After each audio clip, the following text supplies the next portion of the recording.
If you followed me more than 2 minutes, then you know I'm a big fan of system and process and continuous improvement, particularly around an agile thinking, agile mindset, or maybe in Six Sigma.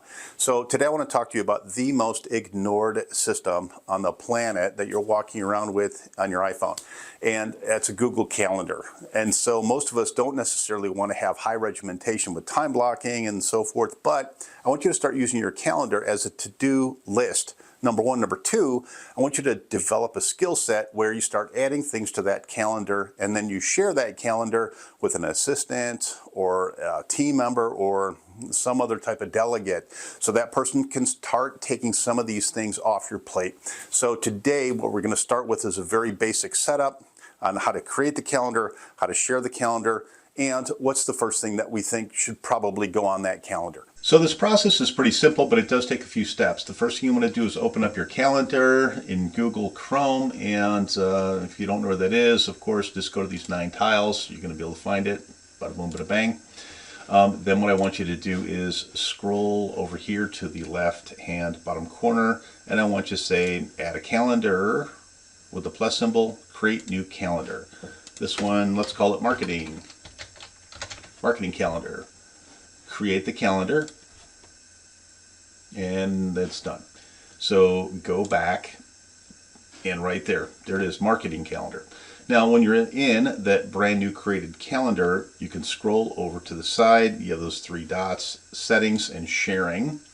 So what I ultimately want to do is be able to share this calendar with an assistant or a team member who can do some things for me with regards to marketing. So I'm going to go down here and add a person, and I'm going to add Donald Stanek as my assistant. I'm going to send Donald Stanek an invitation to his email so that he knows that he has permission to get into this calendar and at least look at it. Now, what I can also do is change Donald's permissions depending on what I want this person to do for me. But as an assistant, what I really want him to do is just, I want to direct his behaviors. And so you can take a look at the event and get an idea of what you have to do. So let's go back here and determine what is one of the main things I want this person to do. So for fun, I could say that I put in my closing. 123 Main Street closed. Okay. 123 Main Street closed. Well, that's an event that happened on my calendar, and what happens, I want to be able to reach out annually and make sure that I'm staying in touch with this particular person on the anniversary of their transactions. Pretty normal thing that we do in the business. So for fun, let's go ahead and open that back up. I want to go to repeat, and I want it to repeat annually every year. I want to save it. Bada boom, bada bang. Now, what can happen is I can direct my assistant, or I can direct another team member to every week. I want you to be looking at this calendar, and I want you to take a look at what closings happened, and I want you to do something for me. And so maybe that's send a CMA, maybe that's drop a gift in the mail, or whatever it is. So now what I'm doing is I'm starting to add some things to this calendar. And I myself, I'm going to be reminded that I have to do it. I've got to get these things done. Now, if I'm working by myself without an assistant, it's still really important that I'm aware of these things. But ultimately, I want you to delegate some of this administrative stuff over to someone who you can trust to get it done. Now, the cool thing about the calendar feature is quite simply, if you go down here, you can just deselect the view.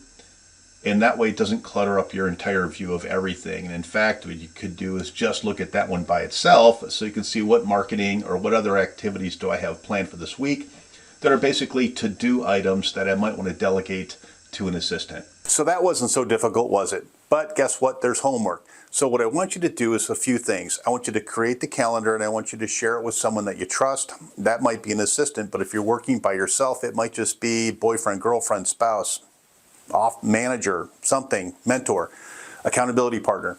Do me a favor, please don't share it with another agent necessarily, because I don't always want the person knowing what you're doing and having access to your calendar, even if that person is a partner in your enterprise. Keep this somewhat consolidated. I want you to keep control of it, and you want to offer it to a delegate, someone who is a subordinate to you, not necessarily someone who could at some point be a competitor. The other thing I'd like you to do with the calendar, start thinking about some additional dates that you need to add to this calendar. What's that thing that happens at the end of December around the 25th? Christmas, right? So what are you going to do around the holidays? Are you going to send something out to your database? Maybe. What about Thanksgiving? What about Easter? What about blah, blah, blah? So there are important events that are going to occur on this calendar that I think that you can start delegating over to a marketing assistant one by one. But if you don't document that thing and you don't share the calendar and you don't create the calendar, guess what? You're on your own and you might be spinning a little bit. Have an incredible day. I look forward to helping you in any way that I can. Please hit that subscribe button and don't forget, visit our website and schedule your free 30-minute evaluation.